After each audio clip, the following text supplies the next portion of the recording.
J'espère que tu vas bien, que tu vas bien en cette deuxième semaine du carême. Et aujourd'hui donc, on se retrouve pour le deuxième dimanche de lecture du livre de Jean. Et aujourd'hui, on va lire le chapitre 4, enfin les chapitres 4, 5 et 6. Donc on va commencer sans plus tarder. Jean chapitre 4. Jésus et la femme samaritaine. Le Seigneur apprit que les pharisiens avaient entendu dire qu'il faisait et baptisait plus de disciples que Jean. À vrai dire, Jésus ne baptisait pas lui-même, mais c'était ses disciples qui le faisaient. Alors il quitta la Judée et retourna en Galilée. Comme il devait traverser la Samarie, il arriva dans une ville de Samarie appelée Sichar, près du champ que Jacob avait donné à son fils Joseph. Là se trouvait le puits de Jacob. Jésus, fatigué du voyage, était assis au bord du puits. C'était environ midi. Une femme de Samarie vint puiser de l'eau. Jésus lui dit : « Donne-moi à boire. » En effet, ses disciples étaient allés à la ville pour acheter de quoi manger. La femme samaritaine lui dit : « Comment ? Toi qui es juif, tu me demandes à boire, à moi qui suis une femme samaritaine ? » Les Juifs, en effet, n'ont pas de relation avec les Samaritains. Jésus lui répondit : « Si tu savais quel est le cadeau de Dieu et qui est celui qui te dit : Donne-moi à boire, tu lui aurais toi-même demandé à boire et il t'aurait donné de l'eau vive. » Seigneur, lui dit la femme, tu n'as rien pour puiser et le puits est profond. D'où aurais-tu donc cette eau vive ? Es-tu toi, plus grand que notre ancêtre Jacob, qui nous a donné ce puits et qui a bu de son eau, lui-même, ses fils et ses troupeaux ? Jésus lui répondit : toute personne qui boit de cette eau ici aura encore soif. En revanche, celui qui boira de l'eau que je lui donnerai n'aura plus jamais soif, et l'eau que je lui donnerai deviendra en lui une source d'eau qui jaillira jusque dans la vie éternelle. La femme lui dit : Seigneur, donne-moi cette eau afin que je n'ai plus soif et que je n'ai plus à venir puiser ici. Va appeler ton mari, lui dit Jésus, et reviens ici. La femme répondit : Je n'ai pas de mari. Jésus lui dit : Tu as bien fait de dire : Je n'ai pas de mari, car tu as eu 5 maris et l'homme que tu as maintenant n'est pas ton mari. En cela, tu as dit la vérité. Seigneur, lui dit la femme, je vois que tu es un prophète. Nos ancêtres ont adoré sur cette montagne et vous dites, vous, que l'endroit où il faut adorer est à Jérusalem. Femme, lui dit Jésus, crois-moi, l'heure vient où ce ne sera ni sur cette montagne ni à Jérusalem que vous adorerez le Père. Vous adorez ce que vous ne connaissez pas. Nous adorons ce que nous connaissons, car le salut vient des Juifs. Mais l'heure vient, et elle est déjà là, où les vrais adorateurs adoreront le Père en esprit et en vérité. En effet, ce sont là les adorateurs que recherche le Père. Dieu est esprit, et il faut que ceux qui l'adorent en esprit et en vérité.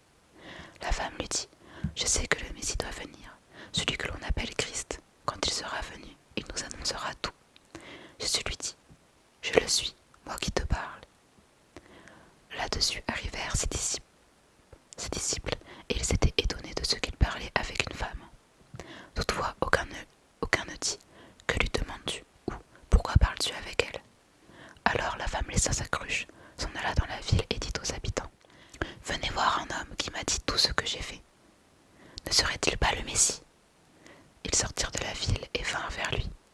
Pendant ce temps, les disciples le pressaient en disant : Maître, mange. Mais il leur dit : J'ai à manger une nourriture que vous ne connaissez pas. Les disciples se disaient donc les uns aux autres : Quelqu'un lui aurait-il apporté à manger ? Jésus leur dit : Ma nourriture est de faire la volonté de celui qui m'a envoyé et d'accomplir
aussi était allé à la fête. Jésus retourna donc à Cana en Galilée, où il avait changé l'eau en vin. Il y avait à Capernaum un officier du roi dont le fils était malade. Quand il apprit que Jésus était venu de Judée en Galilée, il alla le trouver et le pria de descendre guérir son fils, car il était sur le point de mourir. Jésus lui dit, « Si vous ne voyez pas des signes et des prodiges, vous ne croirez donc pas. » L'officier du roi lui dit, « Seigneur, descends avant que mon enfant ne meure. » « Vas-y, lui dit Jésus, ton fils vit. » Cet homme crut à la parole que Jésus lui avait dite et s'en alla. Il était déjà en train de redescendre lorsque ses serviteurs vinrent à sa rencontre et lui dirent, « Ton enfant vit. » Il leur demanda à quelle heure il était allé mieux et ils lui dirent, « C'est hier, à 1 heure de l'après-midi, que la fièvre l'a quitté. » Le père reconnut que c'était à cette heure-là que Jésus lui avait dit, « Ton fils vit. » Alors il crut, lui et toute sa famille. Jésus vit ce deuxième signe miraculeux après être revenu de Judée en Galilée. Jean chapitre 5. Guérison à la piscine de Bethesda. Après cela, il eut une fête juive et Jésus monta à Jérusalem. Or, à Jérusalem, près de la porte des brebis, il y a une piscine qui s'appelle en hébreu Bethesda et qui a 5 portiques. Sous ces portiques, un grand nombre de malades étaient couchés, des aveugles, des boiteux, des paralysés. Ils attendaient le mouvement de l'eau, car un ange descendait de temps en temps dans la piscine et agitait l'eau, et le premier qui descendait dans l'eau après qu'elle avait été agitée était guéri, quelle que soit sa maladie. Là se trouvait un homme infirme depuis 38 ans. Jésus le vit coucher et, sachant qu'il était malade depuis longtemps, il lui dit, « Veux-tu être guéri ?» L'infirme lui répondit, « Seigneur, je n'ai personne pour me plonger dans la piscine quand l'eau est agitée, et pendant que j'y vais, un autre descend avant moi. » « Lève-toi, lui dit Jésus, prends ton brancard et marche. » Aussitôt cet homme fut guéri, il prit son brancard et se mit à marcher. C'était un jour du sabbat. Les Juifs dirent donc à celui qui avait été guéri, « C'est le sabbat, il ne t'est pas permis de porter ton brancard. » Il leur répondit, « Celui qui m'a guéri m'a dit, prends ton brancard et marche. » Ils lui demandèrent, « Qui est l'homme qui t'a dit, prends ton brancard et marche ?» Mais celui qui avait été guéri ne savait pas qui c'était, car Jésus avait disparu dans la foule qui était à cet endroit. Quelque temps plus tard, Jésus le retrouva dans le temple et lui dit, « Te voilà guéri, ne pêche plus, de peur qu'il ne t'arrive quelque chose de pire. » Cet homme s'en alla annoncer aux Juifs que c'était Jésus qui l'avait guéri. C'est pourquoi les Juifs poursuivaient Jésus et cherchaient à le faire mourir, parce qu'il avait fait cela le jour du sabbat. Cependant, Jésus leur répondit, « Mon Père est à l'œuvre jusqu'à présent. Moi aussi, je suis à l'œuvre. » Voilà pourquoi les Juifs cherchaient encore plus à le faire mourir, parce que non seulement il violait le sabbat, mais il appelait aussi Dieu son propre Père, se faisant lui-même égal à Dieu. Jésus reprit donc la parole et leur dit, « En vérité, je vous le dis, le Fils ne peut rien faire de lui-même, sinon ce qu'il voit le Père accomplir. Tout ce que le Père fait, le Fils aussi le fait pareillement. En effet, le Père aime le Fils et lui montre tout ce que lui-même fait, et il lui montrera des œuvres plus grandes que celles-ci, afin que vous soyez dans l'étonnement. En effet, tout comme le Père ressuscite les morts et donne la vie, le Fils aussi donne la vie à qui il veut. Le Père ne juge personne, mais il a remis tout jugement au Fils, afin que tous honorent le Fils comme ils honorent le Père. Celui qui n'honore pas le Fils n'honore pas le Père qui l'a envoyé. En vérité, je vous le dis, celui qui écoute ma parole et qui croit à celui qui m'a envoyé à la vie éternelle, il ne vient pas en jugement, mais il est passé de la mort à la vie. En vérité, je vous le dis, l'heure vient, et elle est déjà là, où les morts entendront la voix du Fils de Dieu, et ceux qui l'auront entendu vivront. En effet, tout comme le Père a la vie en lui-même, ainsi il a donné au Fils d'avoir la vie en lui-même, et il lui a donné aussi le pouvoir de juger, parce qu'il est le Fils de l'homme. Ne vous en étonnez pas, car l'heure vient où tous ceux qui sont dans les tombeaux entendront sa voix et en sortiront. Ceux qui auront fait le bien ressusciteront pour la vie, mais ceux qui auront fait le mal ressusciteront pour le jugement. Je ne peux rien faire de moi-même. Je juge d'après ce que j'entends, et mon jugement est juste parce que je ne cherche pas à faire ma volonté, mais celle du Père qui m'a envoyé. Si je me rends témoignage à moi-même, mon témoignage n'est pas valable. C'est un autre qui témoigne en ma faveur, et je sais que le témoignage qu'il me rend est vrai.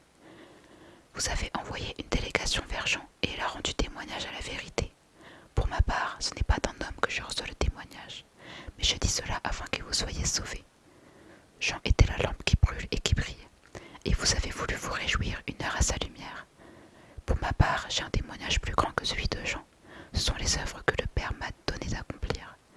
Ces œuvres mêmes que je fais témoignent à mon sujet que c'est le Père qui m'a envoyé. Et le Père qui m'a envoyé a rendu lui-même témoignage à mon sujet. Vous n'avez jamais entendu sa voix, vous n'avez pas vu son visage, et sa parole n'habite pas en vous, puisque vous ne croyez pas en celui qui l'a envoyé. Vous étudiez les Écritures parce que vous pensez avoir par elles la vie éternelle. Ce sont elles qui rendent témoignage à mon sujet, et vous ne voulez pas venir à moi pour avoir la vie. Je ne reçois pas ma gloire des hommes, mais je vous connais. Vous n'avez pas l'amour de Dieu en vous. Je suis venu au nom de mon Père, et vous ne me recevez pas. Si un autre vient en son propre nom, vous le recevrez. Comment pouvez-vous croire, vous qui recevez votre gloire les uns des autres et qui ne recherchez pas la gloire qui vient de Dieu seul? Ne pensez pas que c'est moi qui vous accuserai devant le Père. Celui qui vous accuse, c'est Moïse, celui en qui vous avez mis votre espérance. En effet, si vous croyez Moïse, vous me croiriez aussi, puisqu'il a écrit à mon sujet. Mais si vous ne croyez pas à ses écrits, comment croirez-vous à mes paroles? Désolée pour le téléphone. Ok.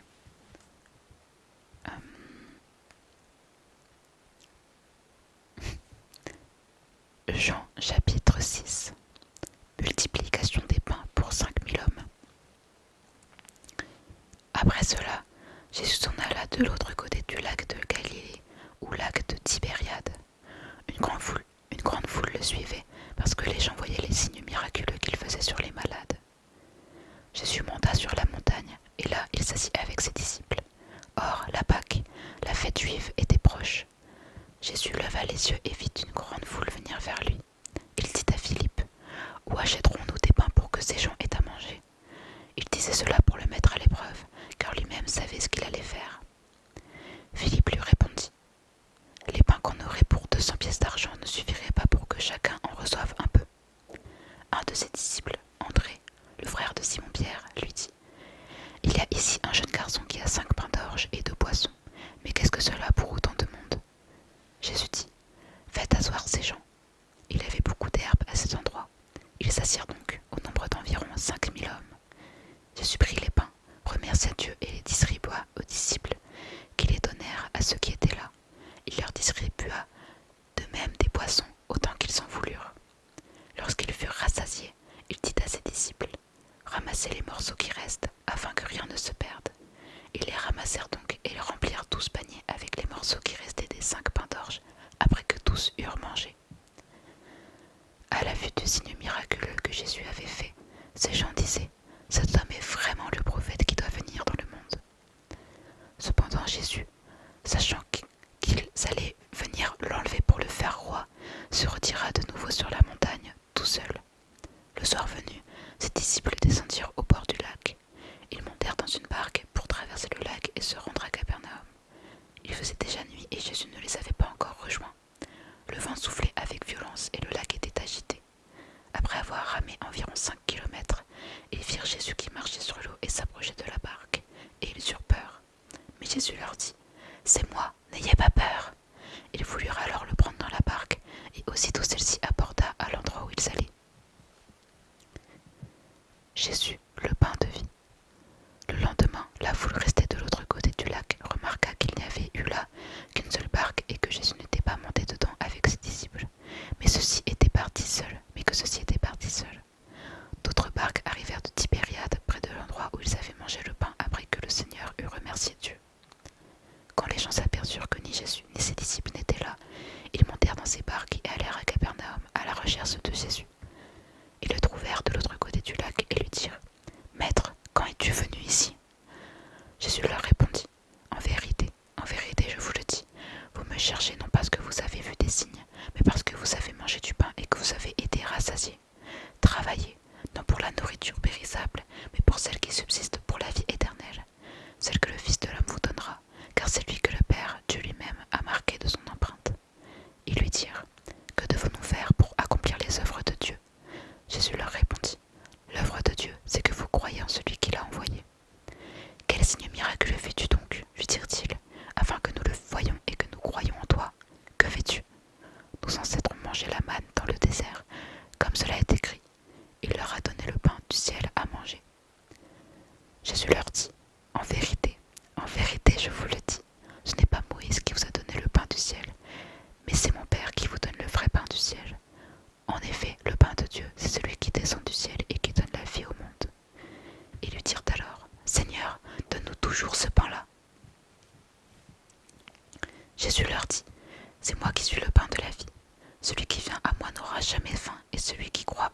n'aura jamais soif. Mais je vous l'ai dit, vous m'avez vu et pourtant vous ne croyez pas. Tout ce que le Père me donne viendront à moi, et je ne mettrai pas dehors celui qui vient à moi. En effet, je suis descendu du ciel pour faire non pas ma volonté, mais celle de celui qui m'a envoyé. Or, la volonté du Père qui m'a envoyé, c'est que je ne perde aucun de tout ce qu'il m'a donné, mais que je les ressuscite le dernier jour. En effet, la volonté de mon Père, c'est que toute personne qui voit le Fils et croit en lui ait la vie éternelle, et moi, je la ressusciterai le dernier jour. Les Juifs murmuraient à son sujet, parce qu'il avait dit « Je suis le pain descendu du ciel ». Et ils disaient « N'est-ce pas Jésus, le fils de Joseph, celui dont nous connaissons le Père et la Mère? Comment donc peut-il dire « Je suis descendu du ciel » Jésus leur répondit « Ne murmurez pas entre vous. Personne ne peut venir à moi, à moins que le Père qui m'a envoyé ne l'attire, et moi, je le ressusciterai le dernier jour. Il est écrit dans les prophètes, ils seront tous enseignés de Dieu. Ainsi donc, toute personne qui a entendu le Père et s'est laissé instruire vient à moi. C'est que personne n'a vu le Père, sauf celui qui vient de Dieu. Lui, il a vu le Père. En vérité, je vous le dis, celui qui croit en moi a la vie éternelle. Je suis le pain de la vie. Vos ancêtres ont mangé la manne dans le désert et ils sont morts. Voici comment est le pain qui descend du ciel. Celui qui en mange ne mourra pas. Je suis le pain vivant descendu du ciel. Si quelqu'un mange de ce pain, il vivra éternellement. Et le pain que je donnerai, c'est mon corps, que je donnerai pour la vie du monde. Là-dessus, les Juifs se mirent à discuter vivement entre eux, disant « Comment peut-il nous donner son corps à manger ?» Jésus leur dit en vérité, je vous le dis, si vous ne mangez pas le corps du Fils de l'homme et si vous ne buvez pas son sang, vous n'avez pas la vie en vous-même. Celui qui mange mon corps et qui boit mon sang a la vie éternelle, et moi je le ressusciterai le dernier jour. En effet, mon corps est vraiment une nourriture et mon sang est vraiment une boisson. Celui qui mange mon corps et qui boit mon sang demeure en moi, et moi je demeure en lui. Tout comme le Père qui est vivant m'a envoyé et que je vis grâce au Père, ainsi celui qui me mange vivra grâce à moi. Voilà comment est le pain descendu du ciel. Il n'est pas comme la manne que vos ancêtres ont mangée. Eux sont morts, mais celui qui mange de ce pain vivra éternellement. Jésus dit ces paroles alors qu'il enseignait dans une synagogue à Capernaum. Après l'avoir entendu, beaucoup de ses disciples dirent « Cette parole est dure, qui peut l'écouter ?» Jésus savait en lui-même que ses disciples murmuraient à son sujet. Il leur dit « Cela vous scandalise? Si vous voyez le Fils de l'homme monter là où il était auparavant, c'est l'Esprit qui fait vivre. L'homme n'arrive à rien. Les paroles que je vous ai dites sont esprit et vie. Mais il y en a parmi vous quelques-uns qui ne croient pas. » En effet, Jésus savait dès le début qui étaient ceux qui ne croyaient pas et qui était celui qui le trahirait. Il ajouta « Voilà pourquoi je vous ai dit que personne ne peut venir à moi, à moins que cela ne lui soit donné par mon Père. » Dès ce moment, beaucoup de ses disciples se retirèrent et arrêtèrent de marcher avec lui. Jésus dit alors aux 12 « Et vous, ne voulez-vous pas aussi vous en aller ?» Simon-Pierre lui répondit « Seigneur, à qui irions-nous? Tu as les paroles de la vie éternelle, et nous croyons et nous savons que tu es le Messie, le Fils du Dieu vivant. » Jésus leur répondit « N'est-ce pas moi qui vous ai choisis, vous, les 12, et l'un de vous est un diable ?» Il parlait de Judas l'Iscario, fils de Simon, car c'était lui qui allait le trahir, lui, l'un des 12. Et voilà pour la lecture de cette semaine, les 3 chapitres. C'était, ma foi, des chapitres très chargés en informations. Mais voilà, j'espère que ça vous a plu et que vous avez passé une bonne première semaine de carême, que votre carême se passe